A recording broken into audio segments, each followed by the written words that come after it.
Hello નમસ્કાર વિદ્યાર્થી મિત્રો ગુડ મોર્નિંગ વિષય છે આંકડાશાસ્ત્ર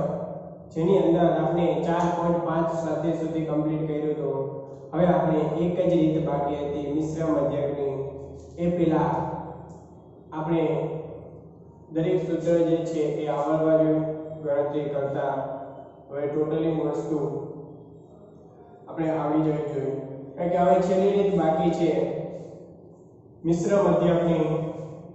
તો સૌપ્રથમ આપણે એનું સૂત્ર જોઈએ તો કીધું છે મિશ્ર પ્રમાણિત વિચલન AC બરાબર ડોટમાં n1 કૌંસમાં s1 નો સ્ક્વેર પ્લસ d1 નો સ્ક્વેર પ્લસ n2 કૌંસમાં s2 નો સ્ક્વેર પ્લસ d2 નો સ્ક્વેર છેદમાં n1 પ્લસ n2 અને x બાર c n1 x बार 1 प्लस n2 x बार 2 છેદમાં n1 પ્લસ n2 તો દરેક વિગત ગોતવા માટેની આપણે એને સંજ્ઞા આપી દીધી છે n1 ગોતવું તો પ્રથમ સમૂહના અવલોકનની સંખ્યા s1 ગોતવું તો પ્રથમ સમૂહનું પ્રમાણિત વિચલન d1 ગોતવું તો x બાર માઈનસ x બાર c x બાર 1 માઈનસ x બાર c x બાર c એટલે કે આ જે જવાબ આવે તે એટલે આપણે આની પણ ગણતરી સૌપ્રથમ કરવાની થશે x બાર 1 ગોતવું તો પ્રથમ સમૂહનો મધ્ય શું લેવાનું થશે પ્રથમ સમૂહનો મધ્ય પછી x બાર c હોય તો બંને સમૂહનો મિશ્ર મધ્ય n2 હોય તો બીજા સમૂહના અવલોકનની સંખ્યા s2 હોય તો બીજા સમૂહનું પ્રમાણિત વિચલન d2 હોય તો x બાર 2 x બાર c x બાર c બંનેમાં કોમન રહેશે અને x બાર 2 હોય તો બીજા સમૂહનો મધ્ય તો સૌપ્રથમ આપણે મિશ્ર પ્રમાણિત વિચલનનું જે સૂત્ર છે એ આપણે સૂત્ર જે આવડવું જોઈએ જો સૂત્ર આવડશે તો જ એ ગણતરી જે છે એ તમને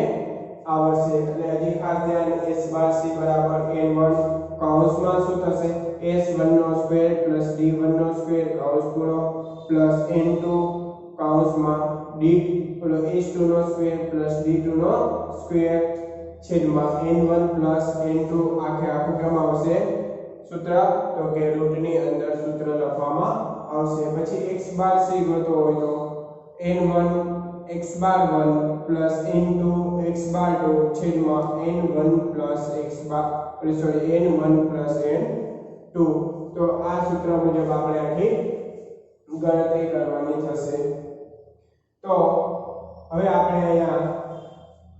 જેટલી વિગત આપી છે એ વિગત ઉપરથી કરતા જઈએ તો વર્ગ a માં જોઈએ કેટલી વિગત છે આપણી પાસે અને વર્ગ b ની અંદર જોઈએ એ જ દાખલો છે તો હું સૌપ્રથમ રકમ વાંચું છું શું તમને કીધું છે એ પહેલા આપણે જોઈ લે તો એક શાળાના બે વર્ગમાં વિદ્યાર્થીઓના ગુણ વિશે નીચે મુજબ વિગત આપેલી છે એક શાળાની અંદર બે વર્ગ છે એના ગુણની આપણે વિગત આપેલી છે વિદ્યાર્થીઓની સંખ્યા a માં 50 b માં 60 સરેરાશ ગુણ 60 a માં અને b માં 48 પ્રમાણિત વિચલન a માં 10 અને b માં 12 તો આ માહિતી પરથી વિદ્યાર્થીઓના ગુણનું જો મેં એનાલાઇઝ કરી છે મિશ્ર પ્રમાણિત વિચલન શોધો જે વિગત ગોતવાની કીધી છે એની નીચે મેં અંડરલાઇન કરી છે શું ગોતવાનું કીધું છે મિશ્ર પ્રમાણિત વિચલન અહીં આપણે ગોતવાની વાત કરી છે તો વર્ગ a માં જોતા જઈએ તો વિદ્યાર્થીઓની સંખ્યા જેને આપણે n1 કહી 50 તો અહીંયા n2 બરાબર કેટલા થઈ જશે 60 પછી સરેરાશ ગુણ કીધા એટલે x બાર 1 કહી કેટલા છે 60 તો અહીંયા x બાર 2 કેટલા થઈ જશે 48 પ્રમાણિત વિચલન કીધું એટલે s 10 અને અહીંયા s કેટલા થઈ જશે 12 આટલી વિગત આપણે કીધી છે પણ આપણા સૂત્રમાં તો s1 સ્ક્વેર ની જરૂર પડે છે અને s2 સ્ક્વેર ની જરૂર પડે છે તો જુઓ ખબર કેમ પડી s1 સ્ક્વેર ની જરૂર પડે છે તો આ સૂત્રમાં કીધું છે s1 સ્ક્વેર અને s2 સ્ક્વેર તો s1 સ્ક્વેર તમને કેટલો મળશે તો s 10 હોય તો એનો સ્ક્વેર કેટલો થાય 100 s2 12 હોય તો એનો સ્ક્વેર કેટલો 44 હવે d1 સ્ક્વેર અને d2 સ્ક્વેર ની જરૂર પડે હા ચોક્કસ જરૂર પડે છે પણ એ પહેલા d1 અને d2 ગોતવું પડશે તે પહેલા આપણે શું ગોતવું પડશે d1 અને d2 ગોતવું પડશે પણ એ ગોતતા પહેલા આપણે x બાર c ગોતવું પડશે તો હું અહીંયા x બાર c ગોતું છું x બાર c બરાબર n1 x બાર 1 પ્લસ n2 x બાર 2 છેદમાં n1 plus n2 n1 plus n2 બરાબર છે તો હવે x બાર c ની ગણતરી હું મૂકતો જાઉં છું n1 કેટલા છે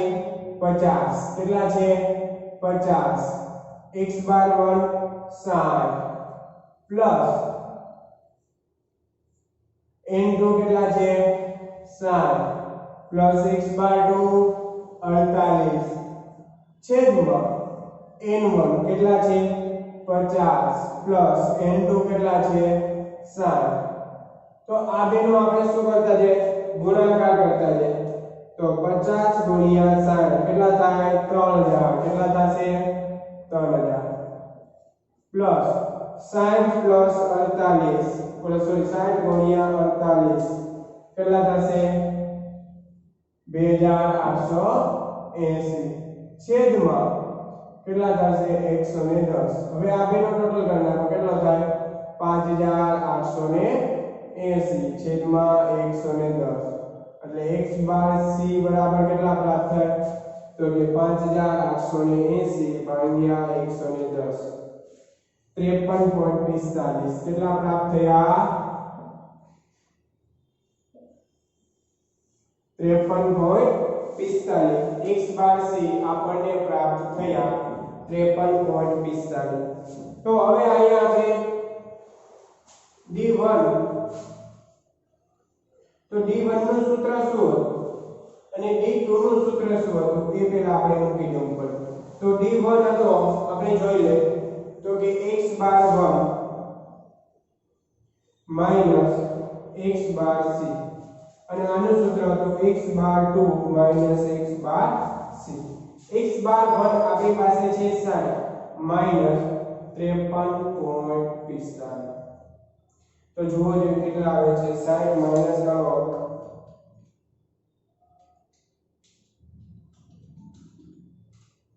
6.55 કેટલા આવ્યા 6.55 અને આયા મૂકી દો x બાર 2 કેટલો છે 48 માઈનસ 53.45 તો 48 માઈનસ 53.45 કેટલા આવે છે 5.45 અને કેવા આવે છે માઈનસ d2 કેવો આવ્યો માઈનસ આપણને પ્રાપ્ત થયો છે તો એક જગ્યાએ d2 આપણને પ્લસ માં મળે છે અને બીજી જગ્યાએ d2 આપણને કેવો મળે છે માઈનસ માં મળે છે ઓકે વિદ્યાર્થી મિત્રો હવે આગળ ગણતરી જોઈએ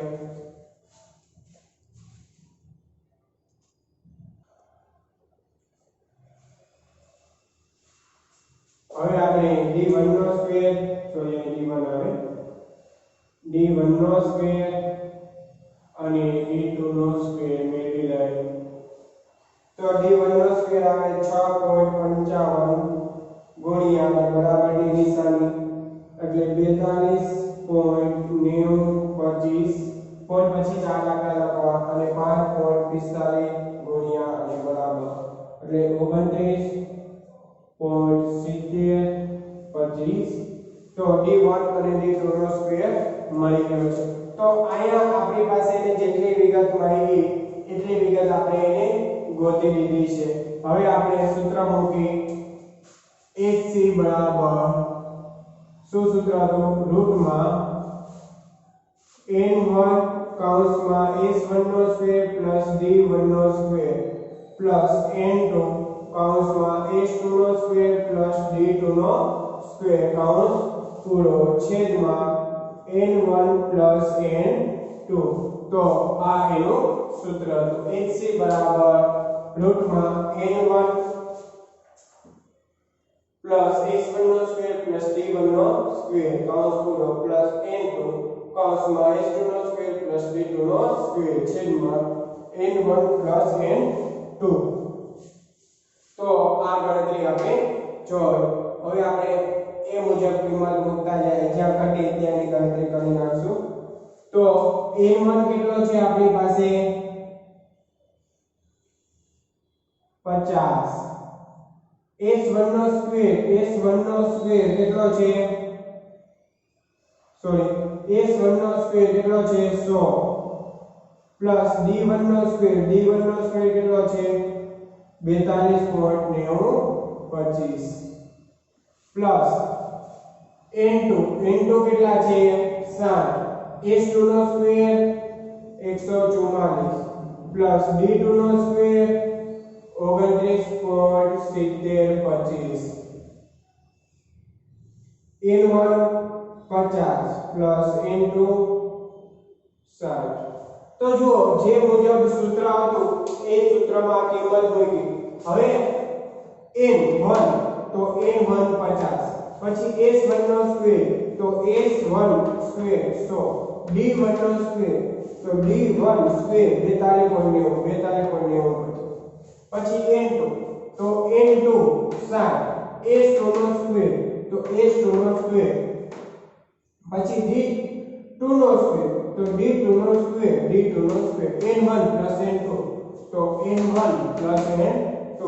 એમાં જે રીતે હતું એ જ રીતે મેં કિંમત મૂકી છે. બાકી નવી ગણતરી કોઈ કરી નથી. તો હવે ગુણાકાર કરાવી દો દરેકના. તો 50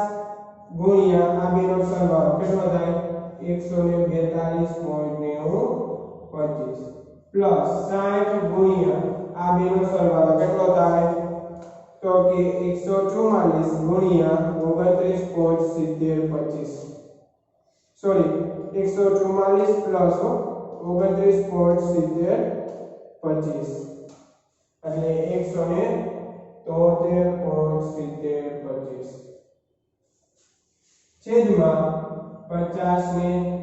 10 110.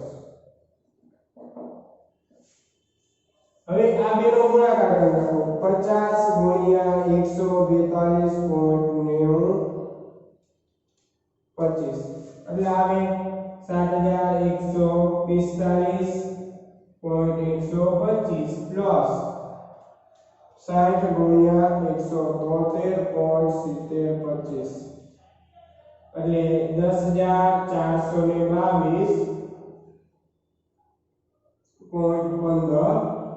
છેદમાં 110. હવે તો કે હવે આ બે રકમનો સરવાળો 7145.125 પ્લસ 10422.15 એટલે કેટલા આવે રૂટમાં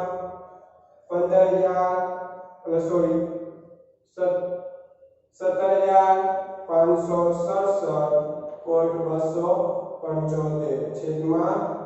110. હવે એને ભાગ્યા 110 એટલે કેટલા આવ્યા તો કે રૂટમાં 159.7025. હવે એને રૂટની બહાર કાઢી નાખો એટલે 12.64 કેટલા આવ્યા તો કે 80 બરાબર 12.64. એને શું કર્યું રૂટની બહાર કાઢી નાખ્યા એટલે 12.64. તો કુલ કેટલા કહી શકાય 12.64. તો હજી એકવાર આપણે આ દાખલો જે છે સૂત્ર સહિત રિપીટ કરી નાખીએ જેથી આપણને ખબર પડી જાય. તો મિશ્ર પ્રમાણિત વિચલનનું સૂત્ર સૌપ્રથમ આપણે મૂકવું SCN1 કૌંસમાં s1 નો સ્ક્વેર પ્લસ d1 નો સ્ક્વેર કૌંસ પૂરો પ્લસ n2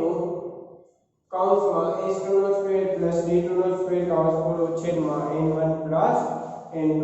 અને x બાર c ગોતવો હોય તો x બાર c નો હતું n1 પ્લસ x બાર વર્ગ પ્લસ n1 into x બાર વર્ગ પ્લસ n2 into x બાર 2 છેદમાં n1 પ્લસ n2. એ સૂત્રમાં ગણતરી મૂકી. આપણે પહેલો દાખલો જોયો એક શાળાના બે વર્ગોમાં વિદ્યાર્થીઓના ગુણ વિશેની માહિતી વર્ગ a અને વર્ગ b.